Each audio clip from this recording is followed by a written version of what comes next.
The coronavirus pandemic spreading world over is taking its toll on all sectors of the world's economy. With businesses and markets on lockdown and the labor force unable to be fully productive, the fate of the low-income earning class of the world population is largely uncertain, especially in a country such as Nigeria, where a large chunk of the population depend on their daily business earnings for survival.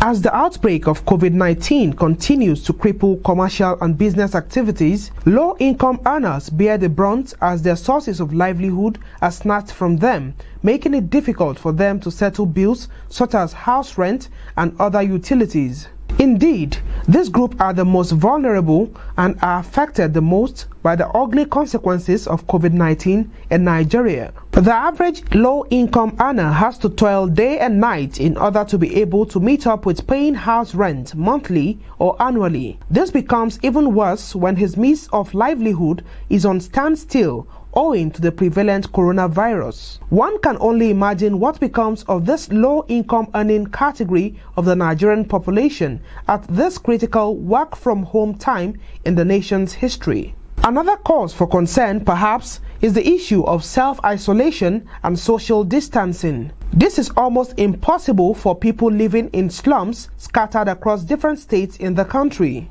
It would be impossible for a man living with his family in a room to self-isolate or even observe social distancing, since they all live in one room located within an already overcrowded slum. This is even worse in tenement buildings known as Face Me, I Face You, with crowded residences and neighborhoods. The question begging for answer is, how do people stay at home if they never really had what they could call a home in the first place? This has become an urgent public health crisis of unprecedented scale, and the nation's housing policies must adapt to address this unplanned reality.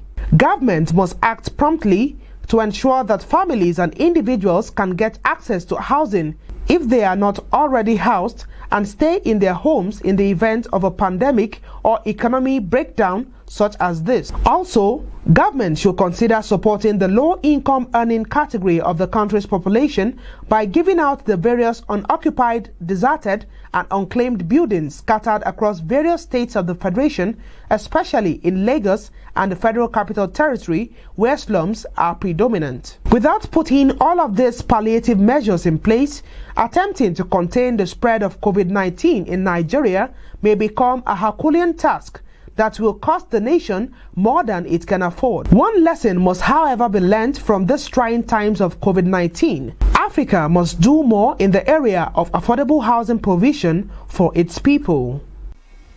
The quality and quantity of available housing stock in any country measures the development and quality of life of her people. On housing development, I make it my top priority to bring to you trending housing information and day-to-day housing plight of Nigerians. If me as a civil servant working for my country cannot get access to housing loan, I don't know what else we can do. Can you imagine that somebody will pay for 2 years rent and he's not sure of the next 3 months money in his pocket? I also analyze the housing policies and strategies of government with stakeholders. Let the federal government next level be seen in the area of housing. Nigeria deserves to be housed. Housing issue is a journey of 1,000 miles. I don't think that anybody can pretend that we're going to close the 17 million homes gap in 5 years. Housing development is your one-stop source for housing information. Join me